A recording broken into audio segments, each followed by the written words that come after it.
Hey hi everyone, welcome to my new video. আজকে আমি এই গর্জিয়াস আই মেকআপটা টিউটোরিয়াল শেয়ার করব। তো চলো, ফেসের তো বেস মেকআপ ডান। এবার আমরা একটা লাইটার কনসিলার ইউজ করব আই বেস হিসাবে। দেন ব্লেন্ডিং অ্যান্ড ব্লেন্ডিং। এরপর আমরা সবাই মিলে একটু আঁকিবুকি করব। আইব্রো সবসময় আউটার হাফ থেকে স্টার্ট করবে। প্রথমেই সামনের দিক থেকে ড্র করবে না, তাহলে রানী কটকটি ছাড়া আর কিছুই লাগবে না। ড্র করার পর অবশ্যই কিন্তু একটা স্পুলি নিয়ে ব্লেন্ড করে দেবে।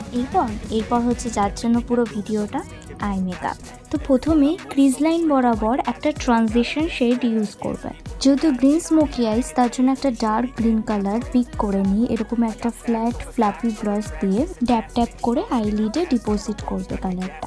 একটা টিপস দিয়ে রাখি, যখনই কোনো ডার্ক কালার তোমরা পিক করবে ব্রাশে, সবসময় সেটাকে ডাস্ট অফ করবে। ট্রানজিশন কালারটার সাথে গ্রিন কালারটাকে মার্চ করার জন্য একটা ডার্ক ব্রাউন কালার ইউজ করবে। এরপর এজেস গুলোকে ব্লেন্ড করার জন্য clean fluffy blending brush use করবে। দেন সেম ট্রানজিশন কালারটাই লোয়ার ল্যাশ লাইনে অ্যাপ্লাই করবে। এবার লোয়ার ল্যাশ লাইনের আউটার কর্নারটাকে একটু ডার্ক করার জন্য সেম গ্রিন কালারের সাথে একটু ব্ল্যাক মিশিয়ে অ্যাপ্লাই করব। এরপর একটু চোখের ওপরে একটু চিকিমিকি অ্যাড করব। তার জন্য এই শিমার শেডটা ইউজ করছি, একটা বম শিমার শেড। দেখো অ্যাপ্লাই করার পরে তোমরা চাইলে আই মেকআপটাকে ম্যাটের উপরে রাখতে পারো। যাদের চোখ ছোট তারা কিন্তু এখানে ব্ল্যাক কাজলের জায়গায় কোনো নিউড কাজল বা হোয়াইট কাজল লাগাতে পারো।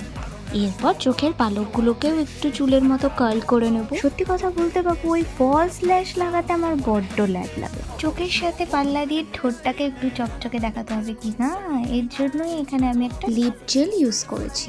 এরপর চুল খুলে নিজেকে একটু ফ্লন্ট করে নিলাম। ব্যাস, আমি রেডি। তো এই ছিল আমার ষষ্ঠী কমপ্লিট লুক।